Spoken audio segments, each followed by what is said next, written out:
Hello everyone, welcome to the chemistry classes. In the last class, we have discussed about the magnetic properties of d block elements and also interstitial compound. So just I will recall it, magnetic property. So magnetic property mainly depends on the unpaired electrons. So all the d block elements which are paramagnetic in nature, and the paramagnetism associated with two types of momentum, that is orbital angular momentum or angular orbital momentum, and another one is spin angular momentum.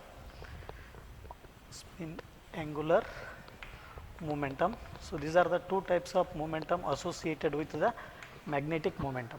So in case of d block elements, they are readily lose their s electrons, and the d electrons becomes what here, outermost electrons. So in that reason, what happen, the angular orbital movement that will not take part in that will not contribute, hence the orbital angular momentum is negligible. So we are going to calculate only what here, magnetic moment, by using spin only formula. So that is mu equal to root of n into n plus 2. So we know the unit of this magnetic moment, that is Bohr magneton. So suppose if they ask to calculate the magnetic moment for the Fe plus 2, just you have to write the electronic configuration of iron. So we know that scandium, titanium, vanadium, chromium, manganese, iron. So here 3d5 4s2, and here for iron 3d6 4s2. So if they given Fe plus 2, then there is a loss of 2 electron, so that is from the s orbital. So we have what here, 3d6 4s0. So after that you have to draw here orbital diagram. So you have to write here the unpaired electrons. There are 6 electrons are there. So hence by using this we will come to know that there are number of unpaired electrons is 1, 2, 3, 4. So mu equal to root of 4 into 4 plus 2. So here 4 and here 6, 24. So we will get what here, so 73, 84, 87, so 90, 2 point, here 3 point, 4 point. So here we will get what here, around 4.90 Bohr magneton. So whatever they are given, first you have to write the electronic configuration of given element. So after that, so by looking at their oxidation state, you have to lose their electrons, and by writing the orbital diagram, so we will come to know that the number of unpaired electrons. So after that, if you came to know that the number of unpaired electrons, so by using the spin only formula, you can calculate their magnetic moment. So already we seen that interstitial compound. So interstitial compounds are the compounds which are formed by the small atoms like carbon, hydrogen, nitrogen, which are trapped inside the crystal lattice. So they are called interstitial compound. So interstitial compound, they are hard in nature. So almost they approach their hardness to the diamond, and they have what here, high melting point.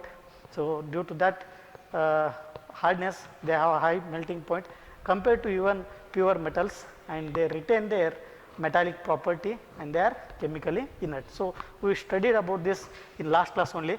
Next one, the continued part, so that is alloys formation.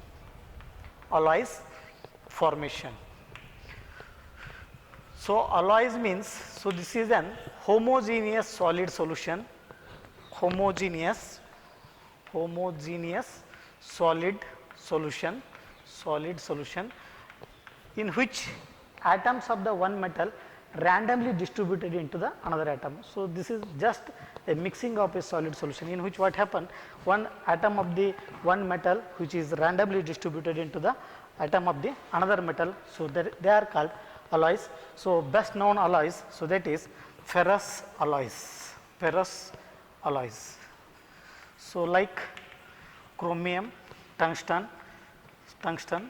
So here, so these are the best known alloys which are used for the manufacture of steel or stainless steel. In the manufacture of stainless steel or steel, so the alloys used as ferrous alloys, and they are very hard in nature, having high melting point.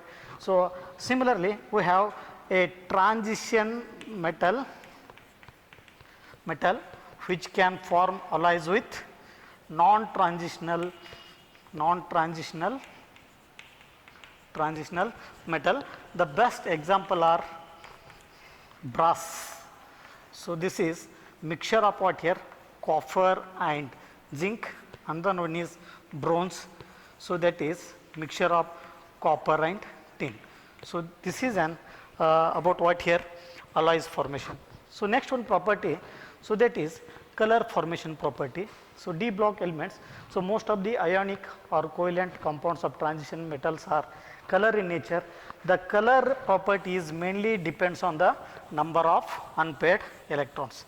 So if the compounds having a color, so when that will absorb the radiation from the white light, so that is from the visible region around 380 nanometer to 760 nanometer. So from that white light, so the substance which absorb the radiations. So here, so I will write here crystal field splitting for their color properties. So these are the degenerated 5d orbitals. So this will split into 2 or more sets when the ligand approach to the central metal atom. So after splitting, we will get 2 sets. So that is T2G set and EG set. So depending upon the structure, octahedral or tetrahedral, the EG set becomes what here? Higher energy, and T2 set becomes what here? Lower energy. Becomes depends on the structure. So now here EG set and T2G set. So suppose the compounds having unpaired electrons, so that will absorb the radiations. So automatically the electron which is present at the ground state, which will get excited to the excited state. So after absorbing certain radiations. So after this, what happen? The electron get excited to the higher energy. So in a higher energy state, the electron is what here? Unstable. So this will unstable electron, so that will release some radiations. So again returns to the what here? Ground state. While it returning to the ground state, so it will emit the radiations. So the radiation emitted while it returning to the ground state, which is exactly complementary wavelength. So the energy which is absorbed by this electron is which absorb what here? Radiations to certain corresponding wavelength absorbed by these electrons. So while it returning, which emit radiations which has complementary wavelength. Hence the substance which has what here? Complementary color. Okay. So here the D block elements which are color in nature due to the presence of unpaired electrons. So I will write here Zn plus 2. So whether this given ion is color or colorless, so we can find out by writing the electron configuration. So Zn we have what here? Electron configuration argon 3d10 4s2. So Zn plus 2, that means what here? Again there is a loss of s electron, argon 3d10 4s0. So by looking at this d orbitals, there are 10 electrons in the orbitals.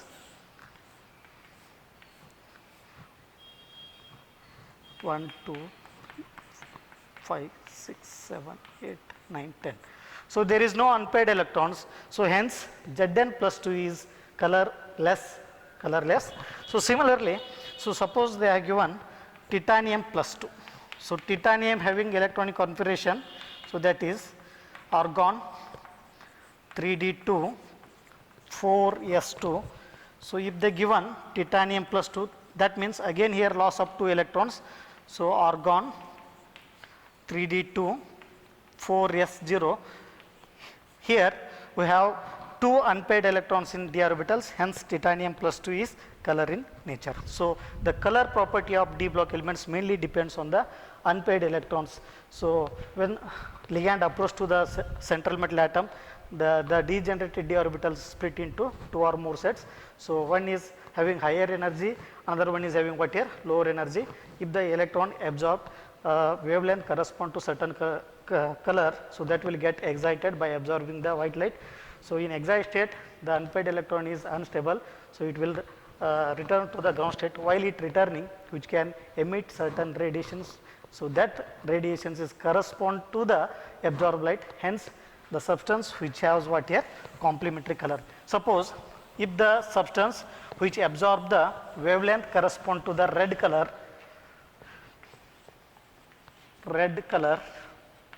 automatically the emitted radiations correspond to the green color. So these are the complementary color. If the substance absorb wavelength correspond to the orange color, so the emitted radiation wavelength is correspond to the blue color. So these are the example for the complementary color, and this is an property about what here, the color property of d block elements. Okay. So next one, we will go for the manufacture of KMnO4 and K2Cr2O7. So this is very important for your examination. So first I will go for the manufacture or preparation of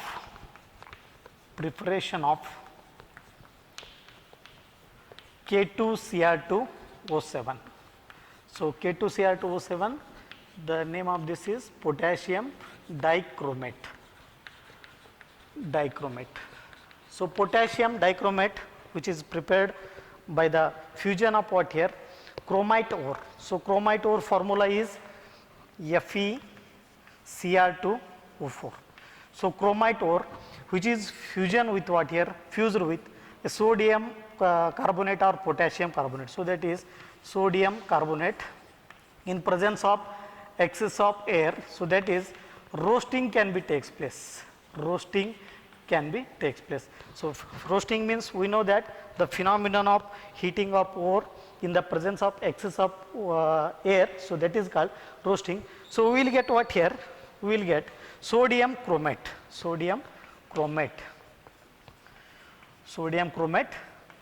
with iron oxide and release of what here, carbon dioxide. So this sodium chromate, so this is yellow in color, sodium chromate acidified with sulfuric acid. So this is we will get what here, sodium dichromate. So sodium dichromate formula Na2Cr2O7. So here some release of what here, sodium sulfate plus H2O. So after this sodium dichromate, so this is yellow solution. So when treated with, here only the crystallization can be takes place. Sodium chromate is yellow color, so and this is orange in color, and this is crystallized out. So sodium dichromate react with KCl. So we will get what here, potassium dichromate. So that is K2Cr2O7 plus NaCl. So this is the preparation of what here, potassium dichromate by using what here, chromite ore. So I will write here balanced equation. So here FeCr2O4, and here I will write 2Fe2O3, and here there are number of chromite ore is 4 into 2, that is 8. So I will write here 8 Na2Cr4. Again here we have totally here 8, and I will write 8 Na2Cr4 and here 7 O2. So here there are 8 carbons or atoms are there, you have to write here 8, and after this we have 2 Na2Cr4, 2 H2SO4. So we will get what here, 2 Na2, there are totally 4 Na2 Na2SO4. So I will write here 2H2O. So after this we will get 2 KCl and here 2 NaCl. There are totally 4 potassium atoms, here K2Cr2O7. So this is orange color crystals. So this is the manufacture of potassium dichromate. So here potassium dichromate, which is interconvertible depending upon the pH. So in aqueous solutions, so depending upon the pH, potassium dichromate is interconvertible. So depending upon the pH, so I will write interconvertible reaction. So here I will write CrO4 minus 2. So when pH increases 2H plus, so we will get what here, Cr2O7 minus 2 plus H2O. So here the chromate ore is converted into what here, dichromate. So dichromate ore, it is also interconvertible.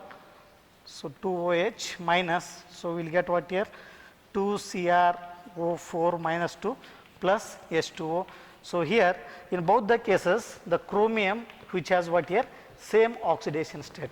So chromite ore is converted into what here, dichromate.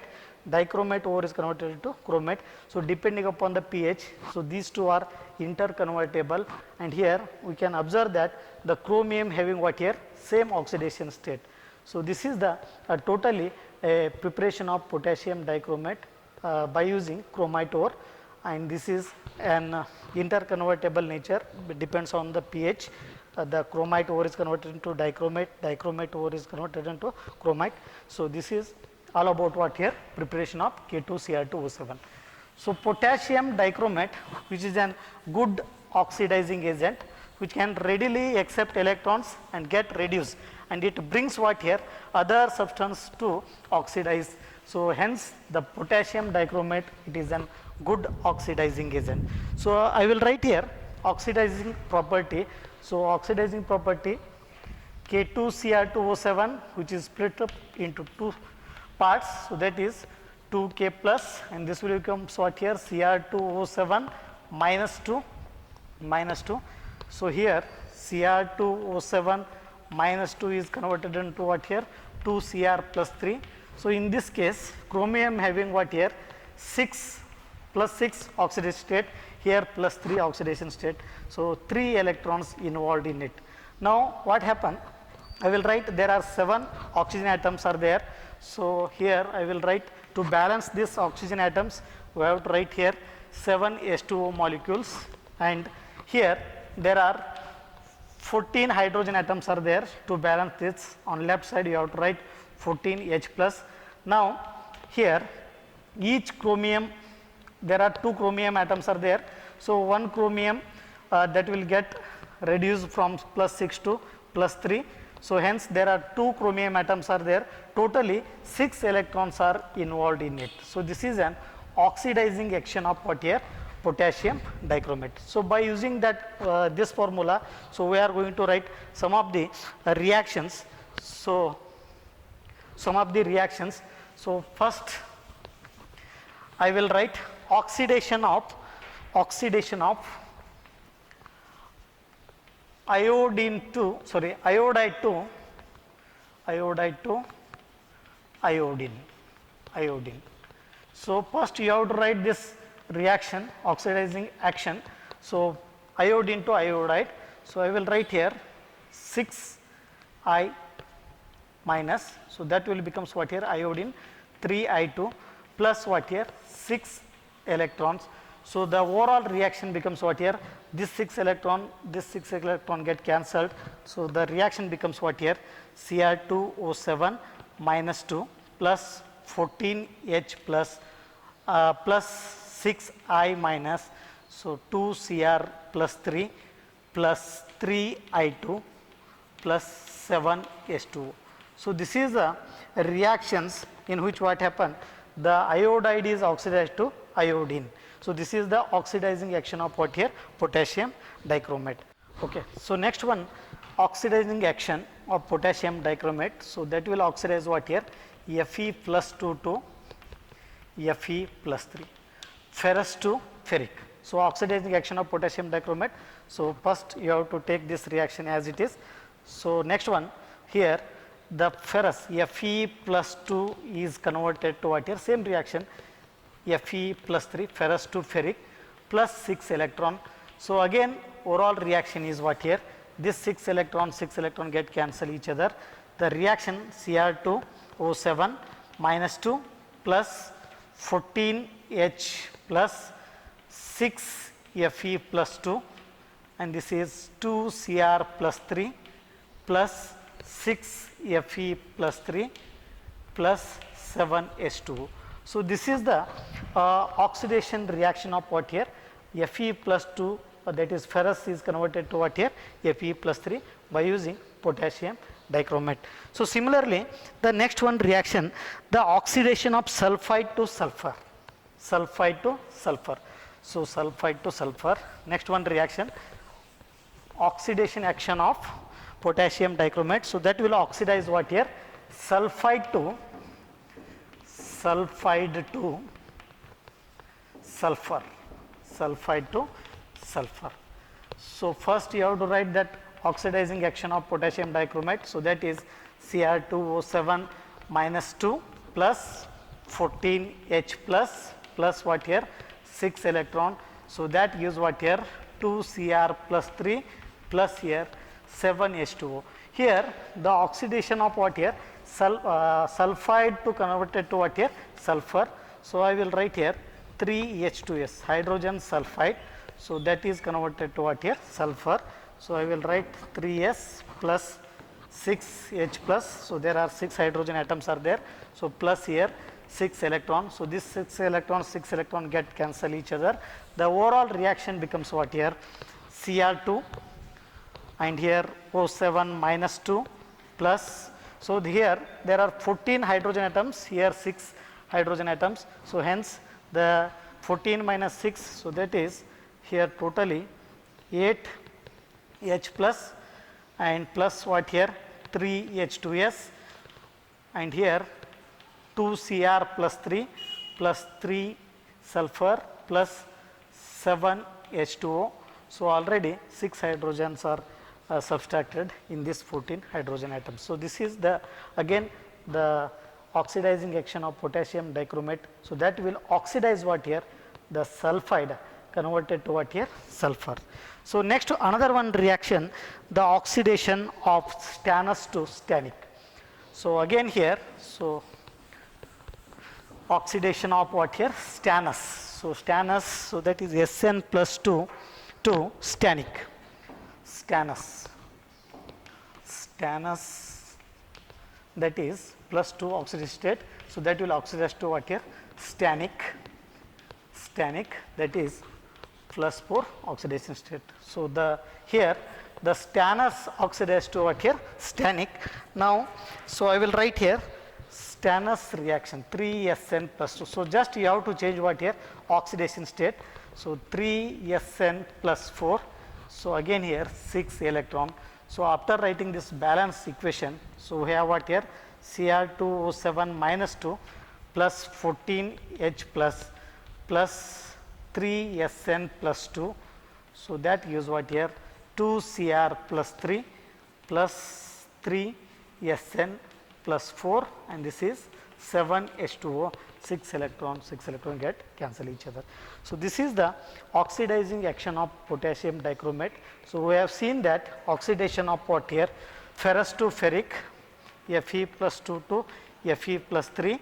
So sulfide, so that is hydrogen sulfide converted to what here? Sulfur. So another one reaction, stannous Sn plus 2 to Sn, stannous to stannic, and iodide to iodine. So that is iodide to iodine. So these are the oxidizing action of potassium dichromate. So next we have structure of chromite and dichromate. So structure of chromate and dichromate. So let us we studied about this chromite, structure of chromite. So this is CrO4 minus 2, and I will write here dichromate Cr2O7 minus 2. The structure of chromate and chromite are, so I will write here oxygen, tetrahedral geometry, oxygen, and this is charge -2, and this is the structure of dichromate Cr. Again we have 3 oxygen atoms, and this is oxygen,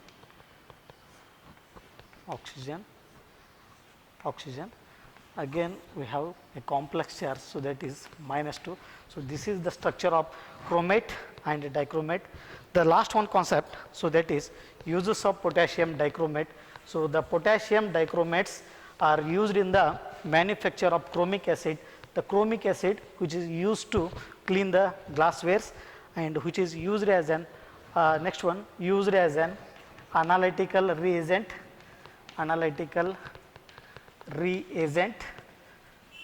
and also which is used in the manufacture of chromic acid. The chromic acid which is used for the cleaning of glasswares,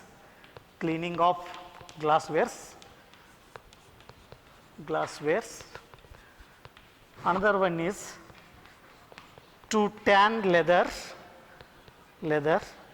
which is used for the manufacture of footwears. So these are all uses of what here? Potassium dichromate, K2Cr2O7. So with this I will stop here. So next class we will discuss about the manufacture of KMnO4. Thank you.